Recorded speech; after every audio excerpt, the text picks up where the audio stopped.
and welcome to another episode of Education in the Diaspora. This is the platform where people who have studied abroad share their experiences and sometimes give us some guidelines about how we can apply for schools and scholarships. I am extremely excited about my guest today because he is very international and you are going to know why soon. So before we start, or before I introduce my guest, kindly call your friends and family who are interested in studying abroad to come and listen to the gist here. My guest for today holds a Bachelor of Science degree in mathematics from the University of Ghana. He also holds a Master of Science in Mathematical Science from AIMS, Senegal, and Master of Science in Theoretical Physics from Marseille. So you see why I said he is very international. After that, he lectured at the University of Ghana, Legon, for 1 year. And currently, he is pursuing his PhD in mathematics at the University of Iceland. Viewers, our guest for today is Mr. Daniel Amankwah. Welcome, Mr. Amankwah, soon to be doctor. Yeah, thank you, and thanks for. How are you doing today? I'm fine, and how are you too? I'm very well, thank you. And thank you so much also for joining me here today to share your beautiful experiences with our viewers. Yeah. So, so how is Iceland? Yeah, it's pretty well. I mean, it's not different from any other place currently. Like, we are all battling with the COVID, but then I think currently also we are also having a volcano eruption. So we are kind of in between COVID and volcano eruption, which came. It came like a week ago. But then before this, there had been some series of earthquakes. I think that was giving an indication That's scary.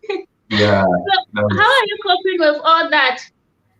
Yeah, I think that was just an indication that the volcano was about to happen. So then, I mean, it was scary at times. I mean, it could happen a lot of time, like in a day, about 5 or 6 times.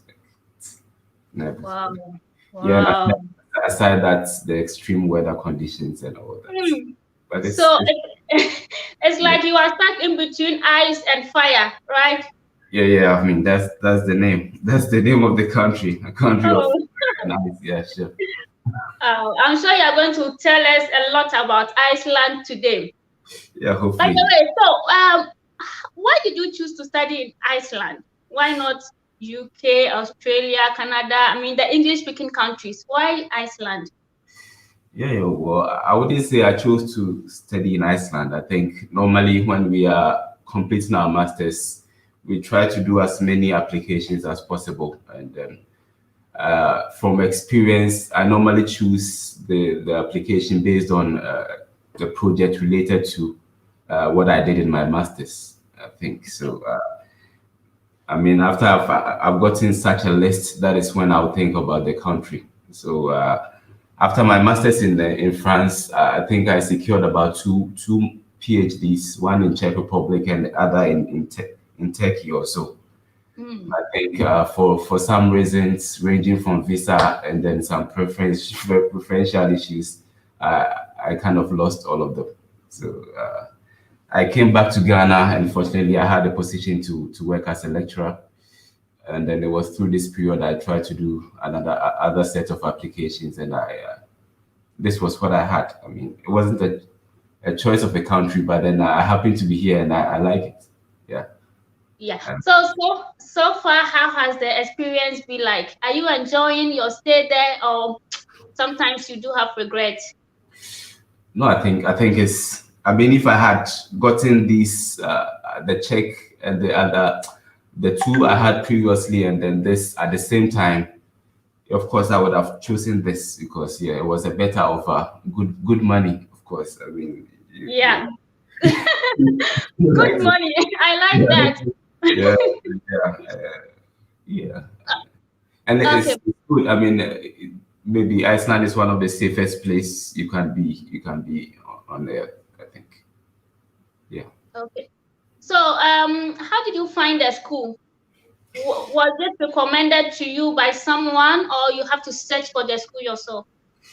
Yeah, so I did the search myself, and normally when I'm doing the search, I normally try to be specific. I mean, I try to go to very serious websites. So then this one, I remember I found it on the European Mathematics Society website. So normally, in any field, there are societies been created, and normally when you go to their websites, there are sometimes published jobs. I mean, there are section of the website where there are published jobs. So then I went to this website, and then I think that's where I saw this project. So this is the case where the supervisor has secured funding for a particular project, and he needs just a single PhD student to work as a requirement. So then I did apply, and then I passed through the interview, and I got it. So, yeah. Okay, so you didn't apply to the school. You had to contact the professor or the supervisor. Yeah, so I got the funding before I did the normal school application. Yeah. Oh, okay. And I know in Iceland they speak Icelandic, right? Yes, yes, yes. So, Yeah. do you experience difficulties staying there? As in, is there a language barrier, or do you do your stuffs in English language? Yeah, of course. I mean, With there's regards to your research work, I mean. no, of course. I mean, on the campus, I mean, virtually everyone speaks English, and even outside. I mean, the only people you encounter are maybe the very old people who are not very comfortable with speaking English. But then, of course, on campus, yeah, I mean, everyone. I mean, everyone I meet here speaks English, and I virtually communicate with everyone in English. So, I mean, language is not really a barrier. But then, of course, if I was speaking Icelandic, it would be better. Yeah. Yeah, But I believe that with time you will be able to speak Icelandic. yeah, So, what about the education system? How is it like in Iceland? yeah, of course, I think it's maybe just like anywhere else. So, I mean, after their senior high school, they do bachelor degree. But then I think it's like the Europe system. It's a 3 year of bachelor degree, and then a two year of masters. So then that is basically it. But then I think what is maybe the difference in Ghana is I think it's very research oriented. So they're not Okay. like in Ghana, students are made to do a lot of memory stuff. I mean, here they are made to do their personal research, and then especially in the social sciences, I mean, they are always writing articles and papers. So Do it's you mean, is it like this for only PhD students or even masters and even at the undergraduate students? even at an undergraduate level, because I have some friends who maybe already had a bachelor's degree, but then still decided to do bachelor degree here. And then, of course, I've seen from the experience that they are always made to do research to do their assignments. So, but then maybe that's the social sciences aspects. But then with maybe the mathematical or maybe the sciences, it might not be so different from Ghana. Of Okay. course, it's the normal, yeah. Learn the theorems and learn how to apply them and stuff like this. Okay, so is Iceland a welcoming country for international students? Yeah, yeah, of course. I mean, this is the first gesture I had, of course, from my supervisor. He was a nice person. So after all the process, he managed to secure accommodation for me, and then he even welcomed me at the bus station. So I mean, that was a good impression of how nice Icelanders could be. And of course, afterwards, I've not really encountered people who are very maybe abusive or bad towards me. I think generally they are nice people and very welcoming. Yeah, I think. Uh, Okay, that's good to know. Yeah. And I know you are a PhD student, so it might be different. But do you know if those who are there for master's programs have some scholarship offers for international students? No, I think at the initial stage, there's maybe closely nothing like scholarships, I think. But then the Oh, good thing about Iceland is that you don't pay for tuition.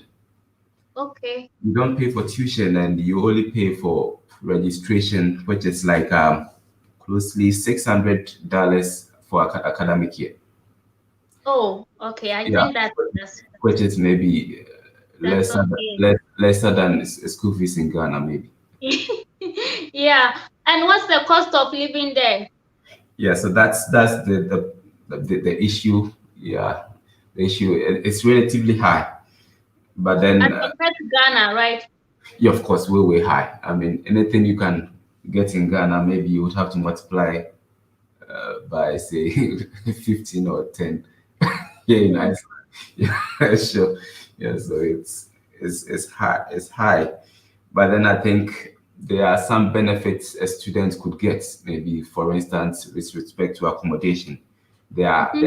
there are housing benefits that could maybe pay like close to half of your rent. Okay. So maybe the issue would mainly be with your food. Yeah. Okay. And is it possible for students to work there? For example, I want to school there and I don't have scholarship. Is it possible to work to take care of myself? Yes, it's that's working is assured because I think because of the cost of living and then the amounts requirement for visa application is high. There's no way you could live here without working. So then they make room for students. So students are able to work up to 40% of full time. Oh, that's Yeah. that's good. So yeah, I mean, I think almost everyone I know who is not on scholarship is working. Working. It Okay. doesn't seem to be very hard getting work to do. Find a job.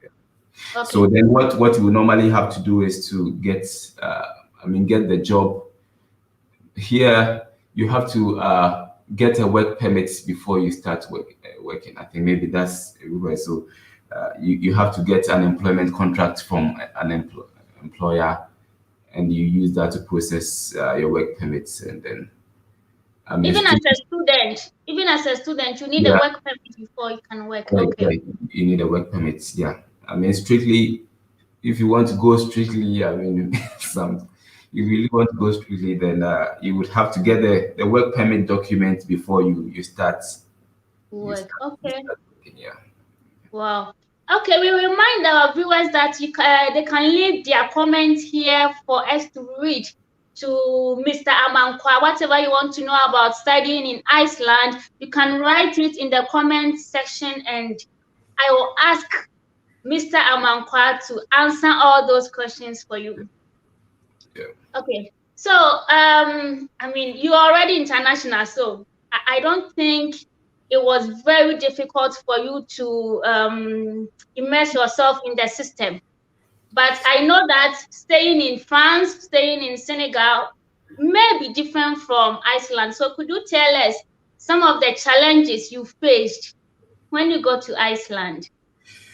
Yeah, I mean, it wasn't so much. I mean, if for instance I'm doing mathematics, so then we are in some way a community, and then people know people. I mean, in this community, so then you meet people, and then they can tell you that they know people that you know. I mean, that's quite refreshing. Yeah, sure. So that's nice. But then I mean, in terms of academic, I would say there was close to no challenge. But then, of course, outside academics, then I mean, social issues. Then there they are. I mean, for instance, language, and yeah. I mean, Okay. relating to people, because typically Icelanders are not very open unless they really have something to do with you. So then, yeah. So I mean, you would if you are a student and you are single, then there's a high tendency there's a high tendency that you live a very lonely life. You'll be lonely. Oh, Yeah. yeah. So, do you think that the education system in Ghana prepared you enough to face what you are facing now in Iceland? Or could it be that because you studied in Senegal and then in France, you were already prepared? I mean, was it, I don't know if you get me properly. Yeah, I get Was it. it, so, So I would assume I came here directly from Ghana without maybe going through any Senegal, or then it would have been challenging because I mean I've tried to assist. I've assisted a single course here, and I see that the course load are very heavy. I mean, course loads are very heavy, and I mean, it involves a lot of, I mean, in maths or maybe sciences, it involves a lot of programming and stuff, which we literally had no experience back in Ghana. Then if I was coming directly from Ghana, then there would be a lot of things to learn before I would be able to adjust to the system, because I would literally have no programming background, or yeah. yeah. Yeah, which is hard. Which is hard for the current research stuff now. Yeah. Okay, so we have some few questions here. We have Mark TV asking, great, but how easy is it to obtain a visa to Iceland as a Ghanaian? Yeah, so that's a good question. So it's yeah, I would say it's easy because you tend to skip all the stress of going to the embassy and getting frustrated. Here in Iceland, you get all your documents and you post the documents directly to Iceland, your visa application directly to Iceland. So Oh, you don't have to go to any embassy in Ghana to apply. is So it that they they don't have embassy in Ghana? no, they don't have. They have the Denmark embassy representing them, but then Okay. the only thing the Denmark embassy does is after they have approved of your visa here in Iceland, they send you a letter which you would send to the Denmark embassy, and then they will give you this short stay visa, which you would extend when you come to Iceland. Yeah, so maybe the only challenge would be some of the documents required, especially with the financial aspects. So you should be able to have a considerable, a huge amount of money in your Eh, accounts. how Yeah. much? Yeah, so I think that the last time I checked, you should have about 1,700 USD for a month. For a month? Yeah, the last time I checked, and yeah, you can apply for a minimum of six months in each. I mean, and then extend it some way. So you would think of maybe 1,700 times six Hmm, if you need to be if you need to for apply a for month. if you need to apply for 6 months visa initially. But then, of course, the money is not locked in the account. So maybe don't tell anybody you can. you Yeah, I know, right? you can borrow money and then you keep in them account, and then maybe Yeah, send back back the money. So it's not yeah, like but it's I not like think that okay, you yeah. is it the same for someone who is coming on a scholarship? Of course, if you are coming with a scholarship, then you apply with the funding letter. So the money Okay. on the here, and then the good thing is, I mean, this 1,700 could be lowered because you'll be here and you get a job. So even though maybe the job might not give you the whole amount, but then it lowers the amount. So you can use your work contracts and then maybe the little amount of money you have, and then yeah, that could also help you to apply. So I think the only challenge would be when you are coming the first time. Yeah, because Okay. I've Yeah. not I've not seen anyone who has been kicked out. Who has been kicked out, yeah, because When they didn't have so it's like it's difficult when you are applying for the visa and because you need to provide some amount of money. But then once you get in, you'll be able to take care of yourself, right? Yeah, yes, possible. Yeah, of course. Once you get in and you get job to do, yeah, you should be able to take care of yourself. Yeah, but then yeah, Okay, maybe there will be some little struggles at the initial stage, but then you will definitely pick up. It's most I likely. think that that's normal with everywhere. Like if you go Yeah, to any place yeah, at the first yeah, time. yeah, Okay, so looking at the course content there, yeah, is yeah. it? I mean, how easy it is to combine studies and work? Yeah, I think it's. I have not done it. I have not done it, but then it's like every one of my friends who are not on scholarship are doing it, so uh, it's It's doable. I think. manageable. Yes, it's doable. So then definitely you can. Okay, But then maybe most of the people I know are in the social sciences, and okay. maybe it's doable because it's in the social sciences. Maybe if Fine. you are a science student, then yeah, It may maybe be. yeah, maybe that would be Are challenging. you by this saying that the sciences are more difficult than the social sciences? No, not really. I think it depends on the students anyway. Because of course I know people in the sciences, especially maybe the Icelanders or maybe other foreign, not Ghanaians who work a little. Yeah, but then they just try as much as possible to do the minimum work hours allowed. I mean, Yeah. I think it becomes more challenging if you try to cheat the system. But yeah, Yeah.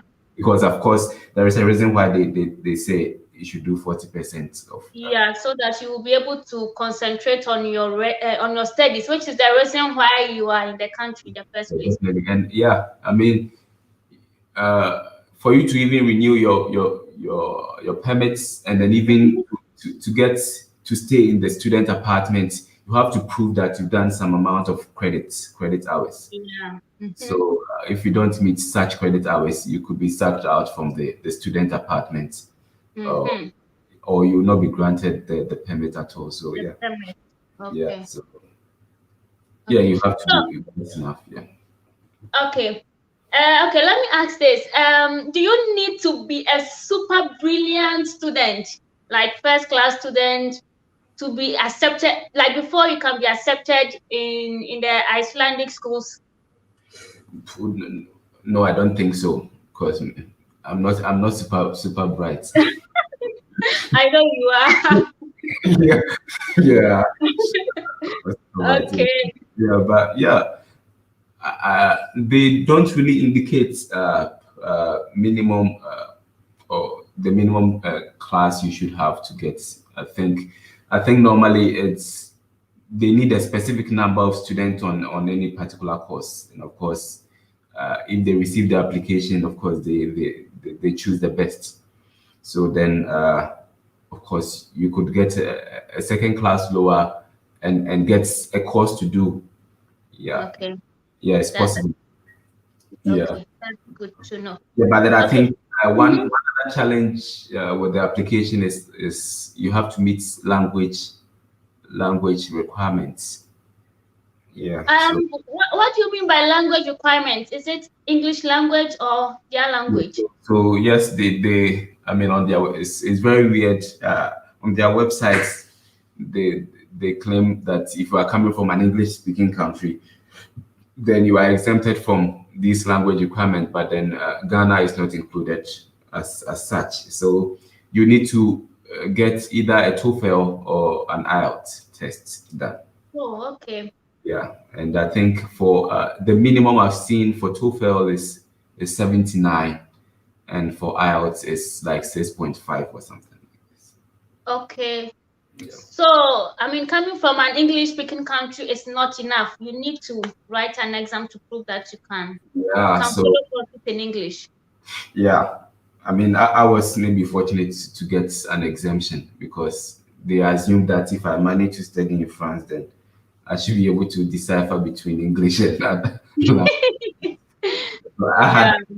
but then this was backed by my supervisor. But then, under normal circumstance, I think now you have to be able to get this requirement before you. you get accepted. Yes, yes, it's the key. It's a key requirement. Yeah. Okay, that's good to know. We have another question here. Someone is asking, good afternoon, Mr. Amankwah. Would you advise someone to come and study in Iceland? Yeah, yeah, of course. I mean, as I said, Iceland is one of the safest place to be in. I Maybe, mean, sorry, maybe you can answer this question by telling us the pros of studying in Iceland. yeah, well, the pros, the good stuff. Yeah, of course. I mean, as I said, Iceland is one of the safest place you can be in the world. I mean, even in times of COVID, I mean, Iceland was one of the safest place to be. That's socially, but then of course, uh, it's a good place also maybe for. I mean, they kind of encourage family reunion. So then people who are married have a good chance of bringing their spouse here. Even as a student, right? Yeah, even as a student, even as a bachelor student, if you are Oh, married, yeah, you wow. can have your spouse here. So it's good family. It's good for family reunion, which is I think is important because especially if Yeah. one is married and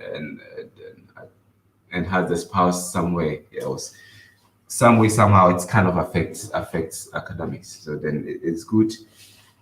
It's good here, and then well, in terms of maybe getting a job relating to what you've studied, that is maybe uh, the challenge. I think Mm. you can get to do any kind of course you would want, but then there are not so many job opportunities here, and I Okay. think very few would require a good amount of Icelandic. So then it's it's it's challenging, yeah. But then when it comes to social issues like family reunion and getting job to do, yeah, Mm-hmm. which which is one of the key reasons why people would like to study abroad. I mean, Yeah. you definitely want to earn something, not just not just not just study Of here. course. Yeah, but then of course, it's an European country. So then, if you are done and you feel you can get a job somewhere else in Mm-hmm. Europe, then Yeah. you can leave. I mean, yeah, of course, yeah, that's the point. So there's another question here. Please, how do they treat foreigners?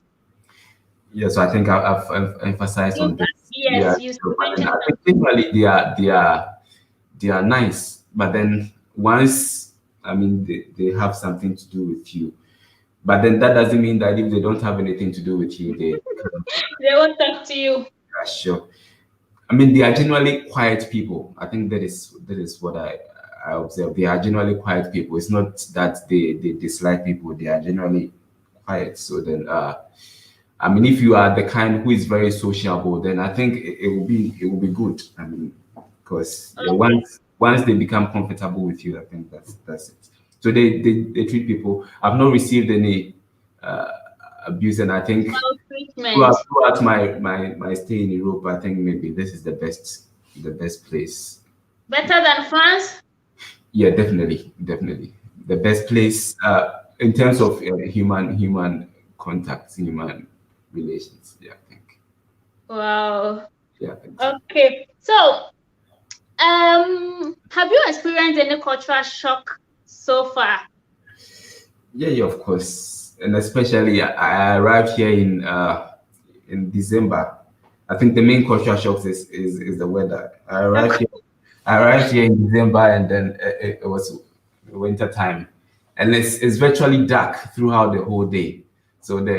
the sun rises around 11 a.m. and then within like 2 hours, it just sets. It goes back.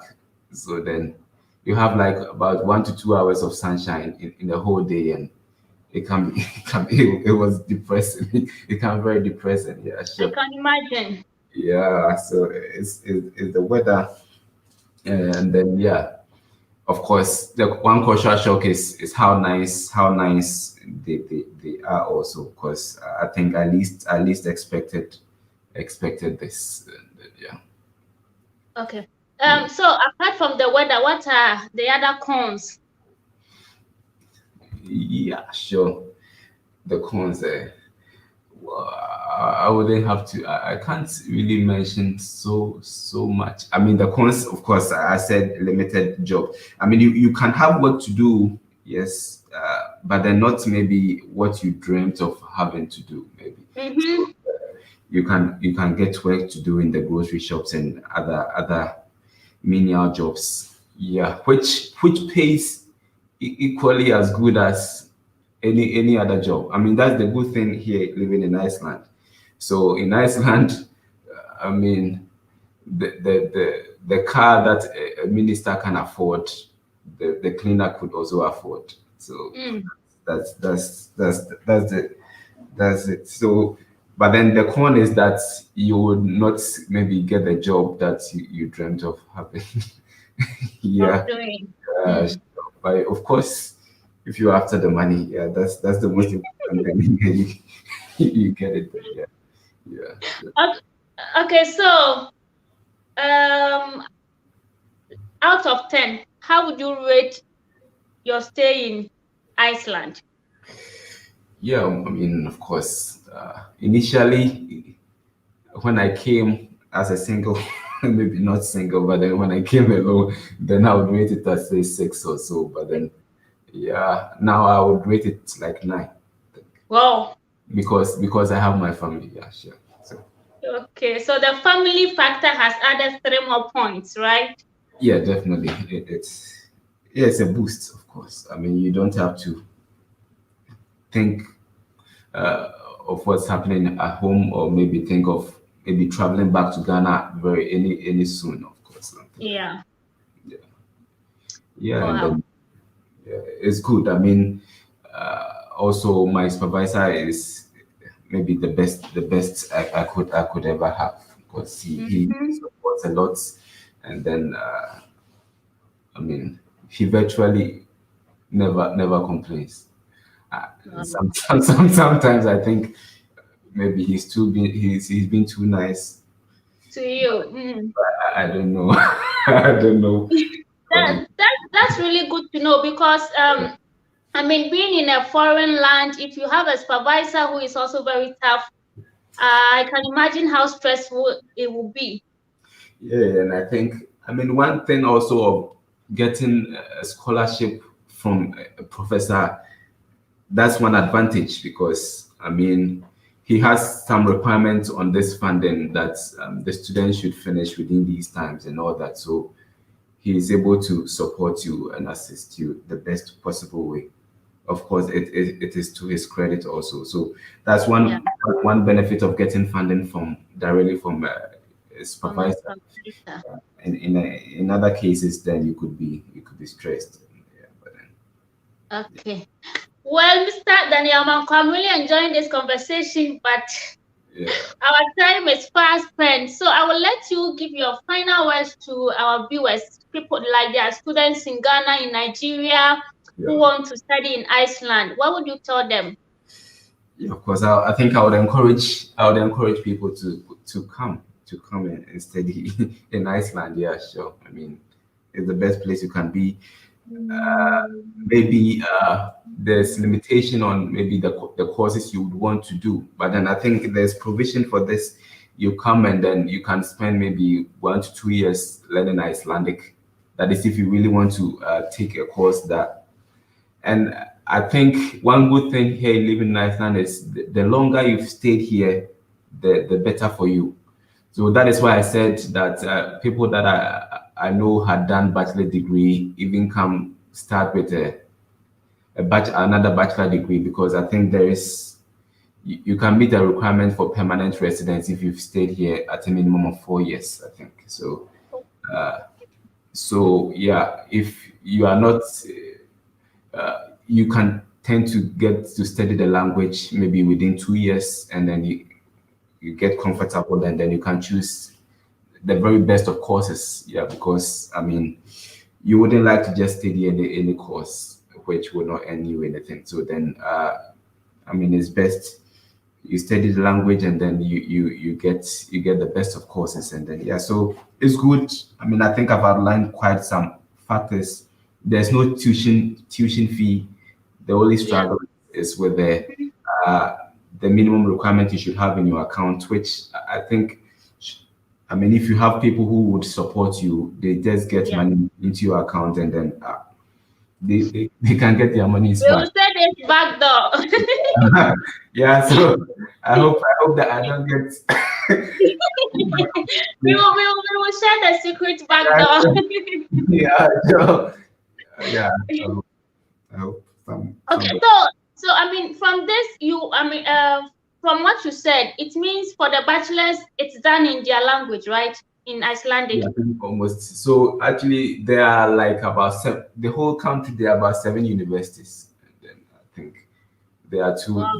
but then there are two main universities in the capital where I am now, which is the University of Iceland and Reykjavik University. But then one is Reykjavik University is even a private university, which Oh, which okay. is which is some maybe a no-go area because it's a private university and they are taking very huge huge amounts of money. You need student loan to attend that school, so Yeah. you virtually can't. Yeah, yeah. So it's University of Iceland. I think I And didn't. I skipped your question. What did you ask? Finally? I was asking if all their bachelor's programs are taught in Yeah, yeah. Icelandic. I think And so far it's just one program I've seen that is entirely in Icelandic. It's entirely in English. English. Yeah, but Okay. it's a program in international education or something like this. Yeah. So what about the master's programs? Is it also in Icelandic, or you could get some programs in English? Yeah, so it is hard to get a. So yeah, so this program I mentioned, I think internationally, Yeah. yeah, education. I think, of course, it extends to the master's level. So then, at the master's level, that program is also entirely in English. And I think I also know a course in environmental science, natural resource program, which is also entirely in English. But then, aside that, it's hard to get a course that is entirely in English. I mean, you can get courses that are being taught in English in the program. Yeah. Okay. Maybe that is not hard. I mean, you can always find a way to maybe speak to lecturers uh, to to do something that will suit you. So then maybe they can they can they can speak with the Icelandic student so that he teaches in English or something like this. Yeah. Uh, Yes. okay. So if you are in Ghana and you apply to, I mean, to go for bachelor's degree in Iceland, it's possible to go even without prior knowledge of Icelandic. But when you get a visa and you go there, you take your time and study the course, the language for like 2 years, and then you start your Yes, program, right? there's a diploma program in Icelandic language. So yeah, so Okay. if you really want to take maybe a good course, a course that you dreamed of having, then you can take this diploma course, and then you get some good level of Icelandic, and then you can You proceed. start your And program. as I said, the longer you stay here, the better for you. So then Mm-hmm. it's definitely not a waste. It's definitely not a waste. Taking maybe 2 years to study language, and then I mean Yeah. not to say it's hard. I mean, I think Icelandic is one of the hardest language you can encounter. But then, Yeah, someone has even asked here if it is if their language is not difficult. yeah, Yeah, it is in the comment. Someone is asking that. but I think if you are speaking any Germanic language like maybe Italian or German, if you are good at such languages, then you can be good in Icelandic. But then if you don't have such background, it's possible, but then definitely it takes a long time. I mean, Yeah, it takes a long time. But then, I mean, if you can get some good knowledge, like maybe when you can follow a lecture, maybe it's good. It's good, yeah. so someone is saying that we are proud of you, Mr. Amankwah. Please let us hear some words in Icelandic. Mm-hmm. Yeah, so I would say, okay, I would like to say that my name is Daniel Amankwah, and then I am a Mhm. mathematician. Yeah. So, yeah, Haiti Daniel Amankwah, yeah, stir fried dinka. So that is, I am Daniel Amankwah, and then I am a mathematician. Yeah. Mathematician. Great, great, great. Thank you so much, Mr. Daniel Amankwah, for joining us here. I fully enjoyed hearing your experiences and your stay in Iceland. Maybe one day we shall meet there. Who knows? Yeah, definitely, definitely. I mean, I would Okay, like, viewers. I would like to welcome any Ghanaian who is coming. Yeah, sure. Very soon. Viewers, thank you so much for joining us and then staying throughout to the end of today's episode. Next week, we are going to Australia, so make a date with us. And that's it for today. Enjoy your afternoon. Bye Yeah, bye. right. Yeah, sure.